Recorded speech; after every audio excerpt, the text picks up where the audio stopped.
So, good afternoon, everyone. Uh, I'm Suranjana Bhattakur. I head distribution and strategic alliances at Mirae Asset. I think most of you know me, and I think while we have been interacting with a lot of you across, one of the feedbacks that I've been getting from a lot of you is that if we could do a little more structured approach when it comes to fund manager interactions, and where we thought that we could do this periodic call with some of our key fund managers to highlight on where we stand, how we are doing our portfolio positioning, what has been the attribution. And I think the first call that we did was end of August. We did a call with Mr. Ankit Jain, who actually manages our mid cap, our multi cap, our large and mid, as well as our consumption product. He talked about the portfolios. He also talked about positioning, as well as the very smart performance comeback that has happened. Today, we have with us Mr. Varun Goel. Varun actually manages our flexi cap as well as our small cap fund. And but we'll have a very detailed and interesting discussion with him. But before we get into that discussion, I just wanted to give a little bit of backdrop that, while you would have been tracking our funds, you would have been noticing that in the last 1 year or a little over 1 year, there has been a very smart comeback in most of our equity funds as well as hybrid funds. Wanted to reiterate the fact that, while in terms of our process and how we manage our funds, there's not been a dramatic change that has happened. We've actually, the process largely remains the same. But I think what has happened is that the infrastructure on the back, what actually supports the fund management side has built over this period. Today, if you look at our equity fund management team, there are about 19 people. As a result of the team increasing, we also have been building on our, the research universe, the coverage universe, which if you looked at us about 2019 or so, we used to cover somewhere around 250, 300 stocks. Today, we are covering about 710 stocks as we speak. And I think with this stock coverage, which is happening, the other part is also probably at a sectoral level. While we were earlier breaking down the market into probably some 22, 23 sectors, today we are further breaking this down to about 37 subsectors, which is where the approach has been to look at the market more granularly. Markets are changing, depth of the market is changing, opportunity set is changing. So idea is to be able to be more agile in terms of picking up ideas there. I think also while we are building up on the fund management team, idea has also been to bring in complementing skill sets to the team, and which is where we have Mr. Varun Goel, who joined us last year. He joined in February last year, and he actually started managing our FlexiCap fund. And I think if you look at the FlexiCap product, we had launched it in February 2023, while Varun started managing it from about April 2024. And if you look at the fund today, in a 1 year period, out of 41 funds, it is the fifth in terms of ranking. So I think a lot of thought process, the change that has happened, we would, I think let's start with understanding Varun's thought process there. So I think Varun, am I audible? Are you? Yeah, sure. So, Okay, yeah. so we'll start off with the conversation around FlexiCap. So I think the first thing which comes to our mind is probably once you took over the portfolio, if you can maybe first start with a brief on, what changes you made in the portfolio, how that has played out or not played out for you in this period. So maybe the first part you could cover that, and then we could get a little more into detail there. Yeah. So, I think, I took over the fund from 1st April 24. And since then, from April to September 24, the almost 6 month period, we changed almost one third of the product in terms of the stocks that we were owning. And, the restructured portfolio now, from last September to this September has completed a little more than a year. And I think it is. It is kind of reflecting well in terms of turnaround in performance. But I think more importantly, the thought process around the fund is that if anybody wants to own only one single fund in equity space, our flexi cap fund should be able to fulfill that need or that requirement. So, the flexi cap fund, we want to be true to label, where the fund manager can dynamically adapt or change allocations to large, mid, and small, depending on the market environment. So currently, the portfolio is positioned with a two-third large cap and a one-third small and the mid cap exposure. Depending on how the valuations and the market environment plays out, we are happy to increase or decrease our allocation to the small and the mid cap side. Another very important aspect of the fund is that the fund is fairly small in size. Last year it was around 1500 odd crores. I think today we are around 3300 odd crores in size. And therefore, the smaller size allows us to be true to label in terms of genuine flexi cap rather than a more large cap orientation flexi cap fund, which normally happens as the size becomes much larger. So I think today we have the flexibility in terms of size to have a true blue flexi cap fund in terms of having a good exposure to small and mid cap space if the market conditions so allows, and at the same time we can dynamically increase the allocation in large cap if the markets were to become volatile. So what we have done, like I said, 65-66% large cap exposure is being maintained at this point of time, with around roughly 16 to 17% exposure each in small and the mid cap space. And if the small cap space or the mid cap space were to correct by 5 to 10%, either because of time correction or price correction, we could look at increasing our exposure on the small and the mid cap side. From an overall portfolio perspective, if you look at the portfolio, you would see that from a portfolio construction perspective, we've introduced several new ideas, very meaningful positions. So starting number 7, number 8 in the portfolio, while the top 7, 8 names are your large banks, large IT companies, telecom companies, but if you go down from number 9 to number 30, there is a very significant presence of bottom-up ideation on the small and the mid-cap size with good allocation, and that is something which has definitely made a difference over the last 1 year. So, in terms of sectoral balance, if you see, the portfolio is fairly well balanced. We are not taking disproportionate risk in terms of in a chase to create alpha in the portfolio. The portfolio is fairly well balanced from a sectoral perspective. It is the more ideation at the stock level or within the sector level, which has benefited the portfolio in the last 1 year. I think the most important thing from my point of view is how the earnings growth can play out. So we are looking at our portfolio companies delivering 17-18% kind of earning growth for FY26 and 27. And if you compare it, the large cap universe is expected to deliver somewhere around 10-12% kind of compounding. So our hope is that the acceleration in earnings that our portfolio companies can see should be a driver of portfolio performance going forward. Okay. Varun, any insights in terms of the current positioning of the portfolio from the active weights that you're carrying in the portfolio? Also, if you could give a sense of what are the number of holdings, the valuation of the portfolio from a future point of view when somebody's placing it in their basket, what is it that they should broadly be tracking? Yeah. So, see, the portfolio is geared, or you can say is more inward looking, just to kind of give a perspective from our market viewpoint of view.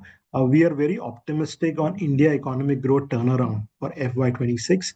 As we all know, FY25 was a year of economic slowdown, slowdown in central government infrastructure capex, tight monetary policy, slowdown in consumption. These were three large factors which led to GDP growth slowing down to 5.5% during the Diwali quarter last year. And since then, we have seen a gradual economic recovery. I think three big factors will again contribute to a very strong economic growth this year. First is a revival in central government's infrastructure spend. If we look at the first 5 months of this fiscal, we are seeing almost a 40% YOY growth. Second is a very large consumption stimulus driven by the government in terms of 2 lakh crores of GST cuts and 1 lakh crores of direct tax cuts. And then, of course, there is a very significant monetary easing which is underway. And because of these three reasons, we believe there will be a very strong cyclical rebound in Indian economy.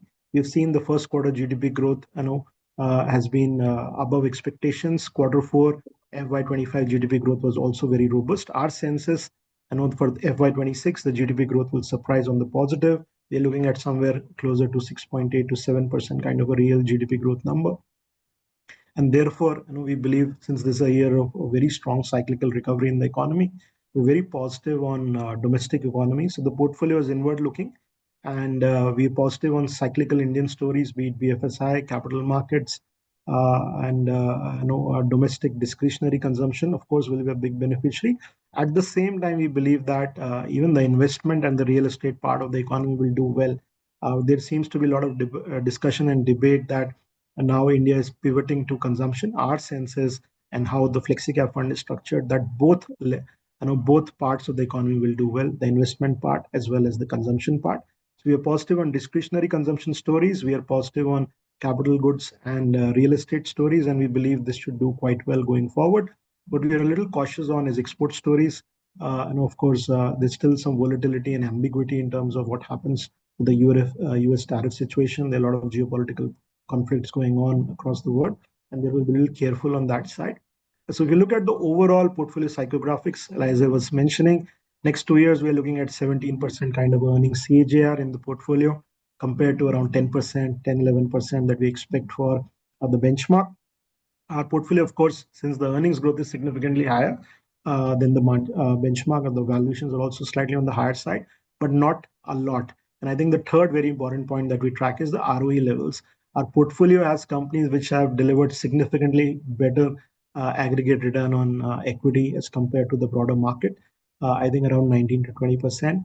The portfolio companies are going to see higher growth with good return on equity. And in our view, they trade at a slight premium to the market valuations, but I think the earnings premium more or less kind of compensates for that. And that's really how we are looking at the next 2 years from a broader market perspective. Sure.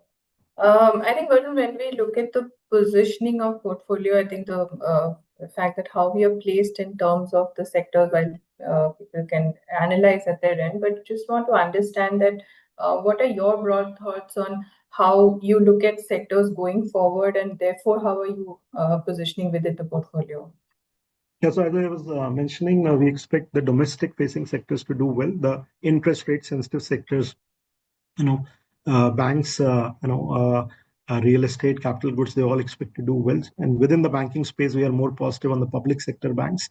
I think that's somewhere where there is a big valuation discount going on. And we believe public sector banks and the NBFCs will be the spaces which will come back first. And we expect banks to follow with a 2-quarter lag. I think also from a home improvement, real estate perspective, we believe things will get better this year.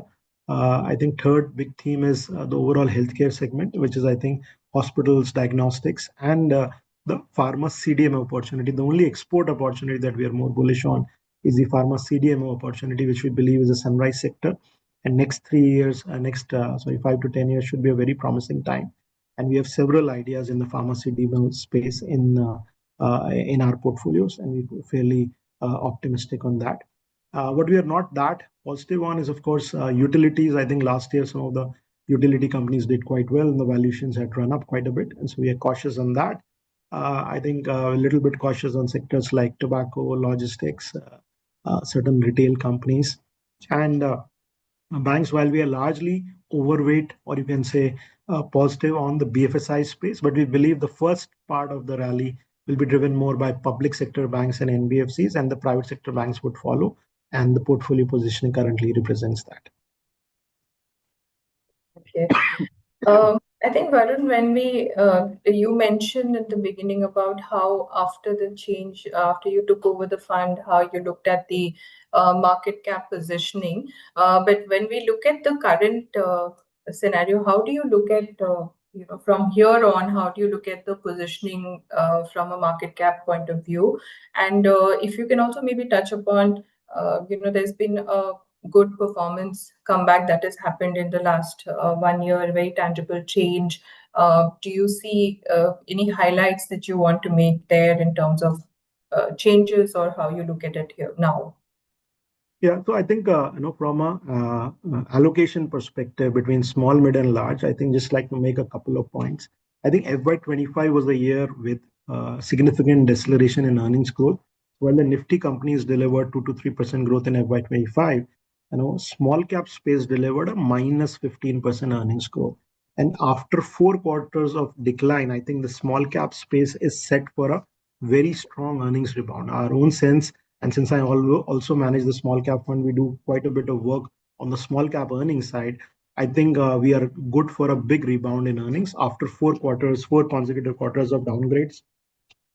My sense is the small cap space will start seeing upgrades and positive earnings growth now. And therefore, over a period of time, we would look at increasing allocation to the small and the mid cap segment as far as our flexi cap portfolio is concerned. So I think, like I said, today we are, let's say 66, 65, 66% large cap and 33, 24% in small and mid. Over a period of time, I think this number can go up. And I know, of course, there has been some challenge on valuations in certain segments of the market, and therefore, with some more time correction or price correction, this segment will become even more attractive. And therefore, we would be happy to revisit the allocation as a continuous process. And hopefully, as the earnings come back in the small cap space, we would want to increase our exposure on that side. Sure. I think this is a slide just to demonstrate the very smart comeback that we've been discussing. That if you look at the performance of the fund a year back, we were, this fund was somewhere middling in Q3, and if you see the performance still about a year right now, it's back to Q1, and it's right now, as I mentioned, amongst the 41 funds in a 1 year period, it's the 5th best performing. So try to explain the thought process behind the fund. But I think an interesting space which has evolved for us, I think a lot of you had this question last year when we were interacting with all of you, that while a lot of flows, I think 40-45% of flows in the market was happening towards the small cap segment, but we didn't have a small cap fund. But I think we've communicated to you that as a fund house, we are usually a little more cautious in terms of coming out with a product until we really have conviction in terms of coming out with a product or have the the fund management skill set. We would probably not launch a product, and because the experience of the fund, the investor is very important to us. And when Varun joined us, I think last year we could have come out with the fund, but we saw that valuations were a little expensive, and we thought early this year would have been a good time, and which is where we finally launched our small cap fund. And when you look at this product since inception, when we launched it, it's actually against its benchmark. It has given a very handsome 8% alpha that it has been able to deliver. I think two parts to it. The fact that, in terms of when we wanted to come out with a product, the timing, while we anticipated a certain correction in the beginning of the year, it was a very good time to deploy the fund, but also the fact that Varun wanted to create a more curated portfolio in a space where some of the schemes have multiple stocks.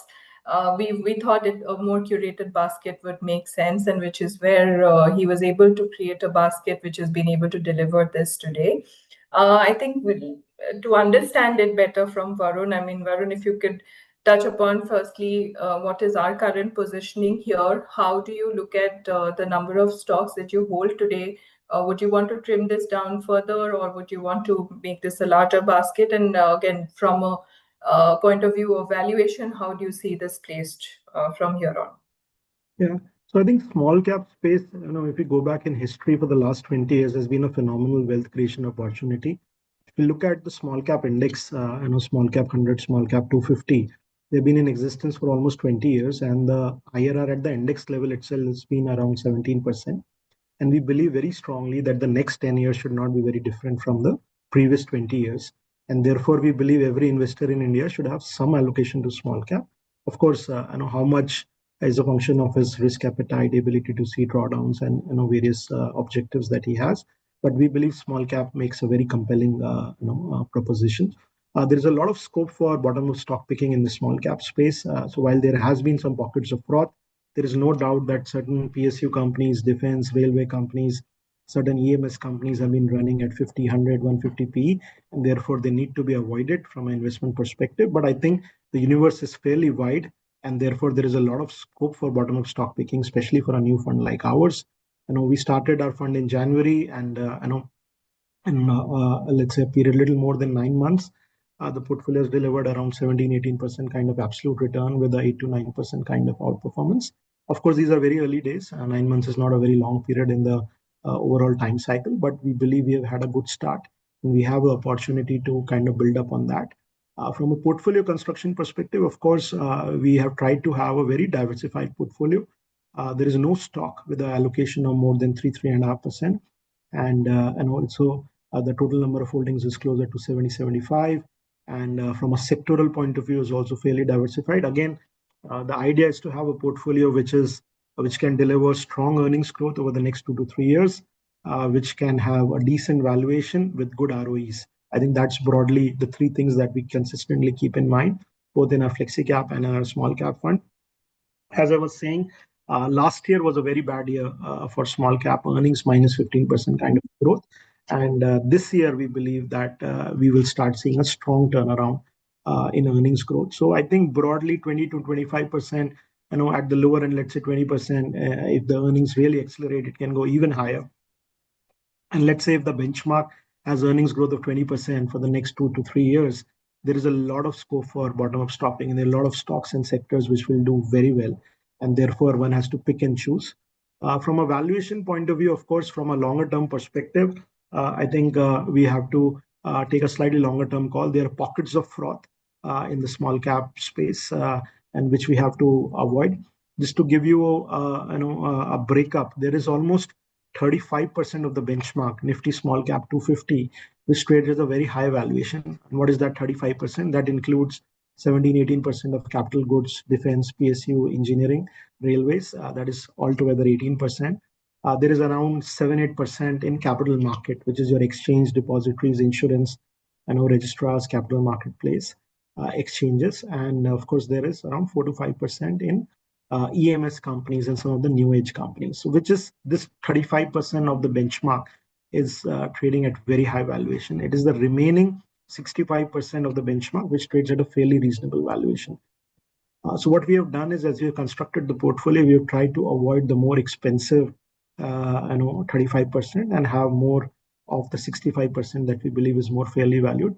Also, what we have done is that since the markets have been volatile for the last 7, 8, 9 months, we have had a decent exposure to large and mid cap space. So as you all know, the regulator allows up to 35% of the small cap portfolio can be in large and mid. So when we launched the portfolio in January, February, the markets were very volatile. So we had almost 30%. Even today, we have around 25% of the portfolio in the large and the mid cap space. Over a period of time, we will bring that exposure down to 10 to 15%. And so the small cap space will be, let's say, 85, 90%. And the remaining 10-15% will be in the large and the mid cap space. So that gives a portfolio good stability. We believe that here we will have earnings growth, which will be pretty robust, let's say 20% over the next 2 years, and with good return on equity, good clean balance sheets, and a lot of new companies, new sectors, new themes coming in.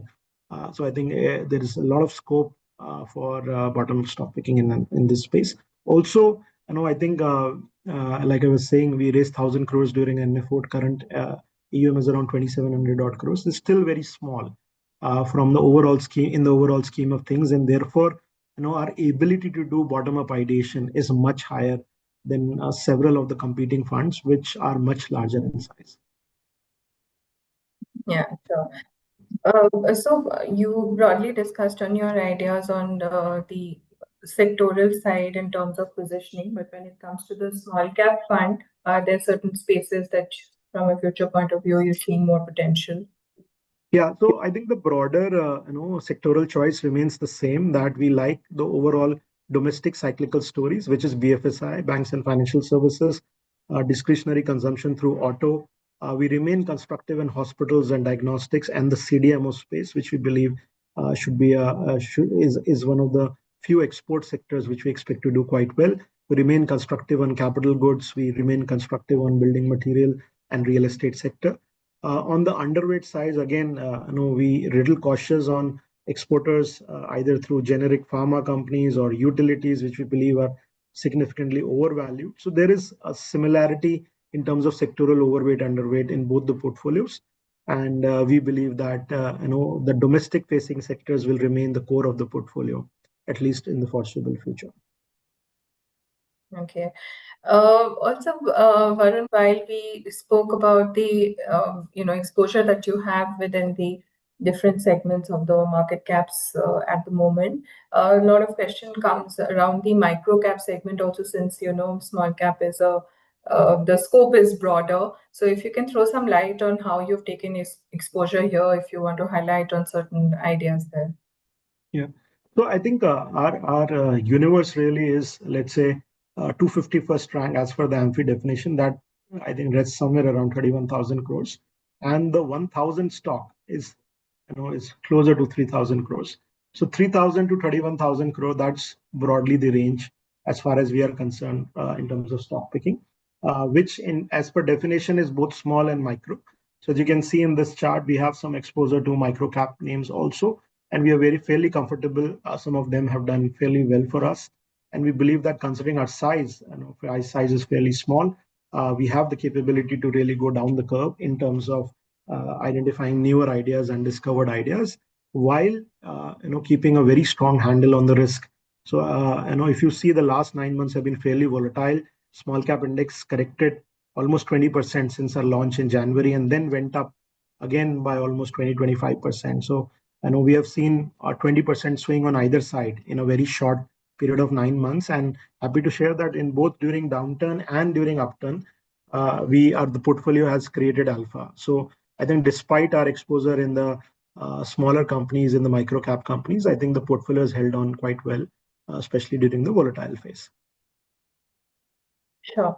So I think, Varun, now when we're talking to our partners in the market, I think one of the things that is becoming very compelling is probably the mid and small cap segment. So earlier, there was, as the market has been, expanding, the number of opportunities has been increasing, and I think the fact that mid and small needs to be a more meaningful part of portfolios for wealth creation is becoming compelling. But can you maybe throw some light on some of the important things why you think mid and small has become a space which you cannot ignore anymore? Yeah, I think it has to do a lot with the evolution of Indian equity markets. As you can see on this chart, I think the market cap definitions have changed very meaningfully in the last 5 years. So if you see on the left hand side, 5 years back, June 2020, mid cap definition used to be 7,000 crores to 27,000 crores. In fact, as we look at it today, even the small caps are bigger than that. So what used to be mid caps 5 years back are now today's small cap. Therefore, our perception of small cap as weak, feeble, inferior companies, poor balance sheets, too much risk, that completely needs to change, because now small cap has become a lot larger in the overall scheme of things. I think also one very important point is that there are several faster growing parts of the market which are present in much larger allocation in the small and the mid cap space. So if you look at the last 5 years, we have seen certain sectors like capital goods, capital markets, doing well. They have much larger proportion of allocation in the small and the mid cap indexes compared to the large cap index. So it is no wonder that if capital market does well, the small and the mid cap space will do well. Similarly, if you see a lot of new sectors, India is in the midst of an energy transition. We are seeing shift from coal or thermal to solar and wind. We are seeing a change in auto from ICE engines to electric vehicles. So all the new sectors typically start their journey, their life as small and mid cap, and eventually over a period of time they move to the large cap space. So in the early part, of course, we will find some of the newer sectors having much higher representation in the small and the mid cap segment. Similarly, a lot of sectors linked to real estate and building material. Most of these companies you will see are part of the small and the mid cap space rather than the large cap space. Similarly, if you see the EMS as a space which has got created almost completely new in the last 5 years, I know we have seen almost what you call exponential kind of a growth. And so what I'm saying is that if you want to participate in the faster growing Indian opportunity, you have to come to the mid space because a lot of the newer sectors are represented here. Also, I think a larger point I'd like to make based on my experience of around 18, 19 years in the market is that 2010 to 2020 was a time where very few sectors of the economy were doing well. I remember, one could make a portfolio with just 4 or 5 sectors, and you could take 3 4 banking names, 2 3 IT, 2 3 pharma, a couple of auto stocks, and you had a good portfolio and you would always outperform. But I think post COVID, things have changed very materially. Now there are at least 12 13 15 sectors which are doing well. The whole capex cycle which was absent between 2010 and 2020 has come back. The real estate cycle which was dead between the in the last decade has come back. Because of energy transition, auto transition, a lot of new sectors are coming in. And today, India is a very dynamic economy, which is trying to add the pillar of manufacturing to what has essentially been a services led economy. And today's portfolios need to be much more diversified as compared to what they were in the previous decade. And a lot of diversification can happen through prudential use of your small and the mid cap space. And that's where we believe in the coming decade, small and mid cap space will have a much larger role as compared to what it had between 2010 and 2020. Yeah. So as Varun mentioned, I think the entire market has been changing, the underlying market. There are a lot of parts of the market which have been evolving and newer ideas have been coming in. In fact, faster growing part of the economy, which is probably represented better in the mid and small cap segment. So therefore, we get better representation there. In fact, this is a very interesting slide where if you see that, there are certain evolving segments. If you want to take an exposure, you may have very limited names when it comes to the top 100 names. But you would have more choices when it goes to the mid and small cap segment. So that could also be a reason that you look beyond the top 100. So this is the mid cap as well as the small are becoming more compelling, while large cap will always remain part of your portfolios. But mid and small today as a fund house also, we think that, probably 50% large cap, 50% mid and small is what will create wealth for you in the long term. So I think, Varun, moving on, the last part, I think since we've spoken about the funds, we would also want to understand a little from you in terms of where you think the markets are positioned today, because there's so many things which are happening, so many moving parts, and it's changing every day. And I think our conversations are changing every day. If you, from your perspective, could point out on some of the key factors that we should keep in mind while evaluating or positioning portfolios, it will be helpful for everybody who's joined. Yeah, I think broadly the way I look at it is that 25 after, let's say, a little going back in history, 2019 to 2024 was like a golden period, phenomenal 18% kind of earnings growth, 18% kind of compounding as far as Nifty is concerned, and the small and the mid cap space did even better, around 30% earnings growth, 30% kind of compounding. And then came the year of consolidation, economic slowdown, a lot of negative news, and therefore we saw FY25 was a washout year both from earnings and a market perspective. I think 26 is the year which is the first year of a rebound in the economy, or you can say the cyclical recovery. I think next 2 3 years we should see a very strong cyclical recovery in the Indian economy, and a lot of efforts that both the government and the private sector are putting in to have new pockets of growth in the economy will start bearing fruit. We will see fairly robust economic growth driven by some large sectors. From a capex perspective, we expect banking as a space which is still sitting on very good balance sheet quality with low provisioning and moderate credit growth. We believe the time is ripe for a uptick in credit growth because of the significant monetary easing that has been done. The real estate is still in the midst of a cycle. We are still midway and we have a long way to go. So that cycle we believe should continue to fire. The capital goods or the infrastructure cycle still continues to be very strong. I'm firmly of the view that the cycle is nowhere near its end. While we had a pause of around 12 to 18 months, I think we will see that sector coming back very strongly, and that space should also do very meaningfully well. I think today's geopolitical environment requires a very strong focus on defense and you know defense capabilities. So that sector again should be a very strong sector to focus on going forward. Again, what are the risks? There are three risks which always stay. One, we had a short round of you can say armed conflict between India and Pakistan. If something were to happen on those lines again, that would remain a real risk for the market and the economy. Second, of course, is there's still a tariff-related issue between India and US. While we are hopeful that some kind of a deal can be put together very soon, but in a case where it does not happen or takes much longer than expected, it would have a bearing on domestic growth. And third, of course, I think there is a lot of talk about sanctions on Russian crude. India's always the weak spot has been crude oil dependency on imports. And if there were to be a crude oil price shock, let's say crude were to go to, let's say, 85, 90 and stay there for some time, that remains a key point of vulnerability. But at this point of time, none of these three risks seem to be very, very, what you call, imminent or something which can threaten Indian growth in a hurry. And therefore, we remain quite optimistic that the second half of this financial year and the subsequent year should be pretty strong from a growth perspective, and therefore we should see a strong earnings rebound in the next 12 to 18 months. And therefore, we remain quite constructive on the Indian equity markets. So, Varun, would you want to touch upon anything in terms of the GST stimulus? Because, there's a lot of talk that happened when the stimulus came in, and we've been seeing that this festive season has had a lot of trigger points which have been discussed. So, how do you look at this impact? Yeah, so I think altogether this 3 lakh crores of consumption stimulus, 1 lakh crore through direct tax cuts and 2 lakh crores through GST is very meaningful, and there is no doubt it will have an impact.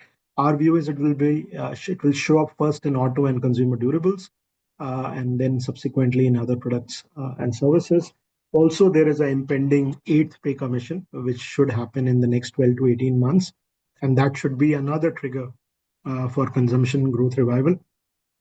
So net, we believe that consumption should get a boost, although the products and the categories that conventionally associated with consumption may change. And this time it will be more focused on larger ticket items like auto and consumer durables rather than staples or FMCG as a category. Sure. Any hopes on the rural comeback? Any specific thoughts around that? Yeah, I think after 2 years of fairly muted growth, I think we're already seeing very strong rural recovery play out. Our sense is this year monsoons have been good, while there's some pockets of excessive rains. But as an aggregate India basis, the monsoons have been better than expectations.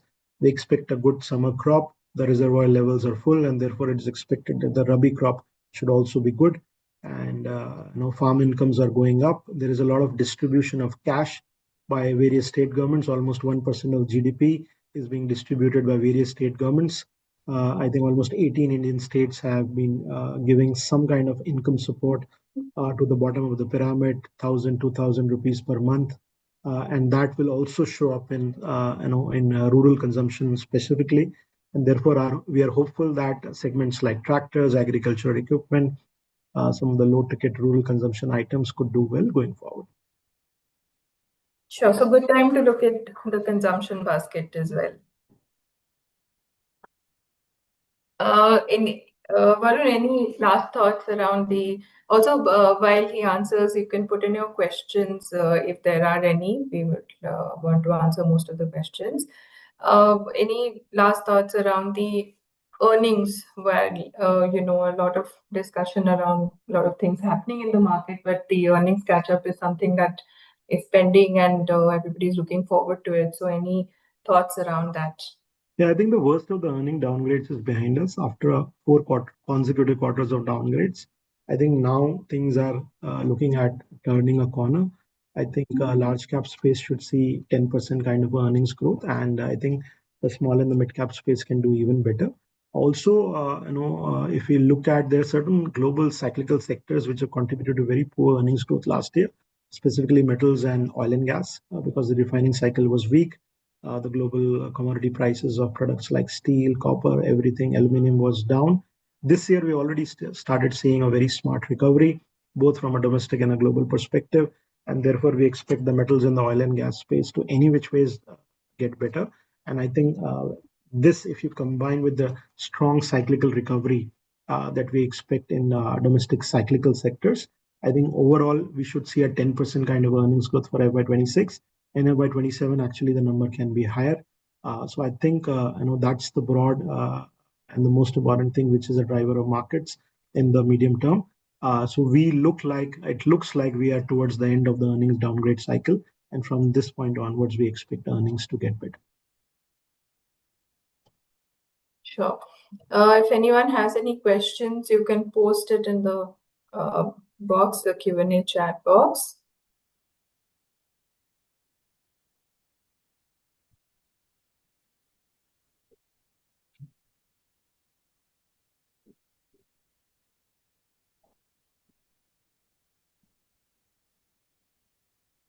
Varun, we'll just wait for 2 minutes. If there's not, we will.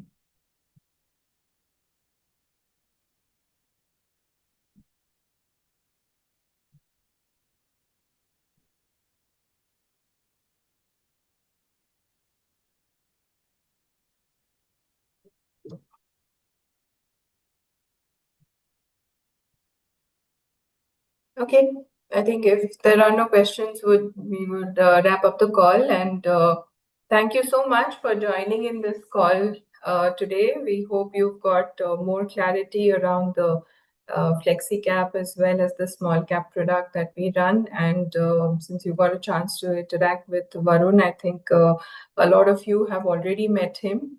We would want to do more periodic calls where every month we give you an update from one of our key fund managers. We would want to make this a regular schedule from here. If any feedback on this call, I think the last call we got a lot of feedback from the market. Would love to hear from all of you. If there's something you want us to cover, which we've not been able to cover in this call, please do let us know. And would love to hear from all of you. So thank you so much for joining, and we'd log off from the call now. Thank you. Thanks, everybody.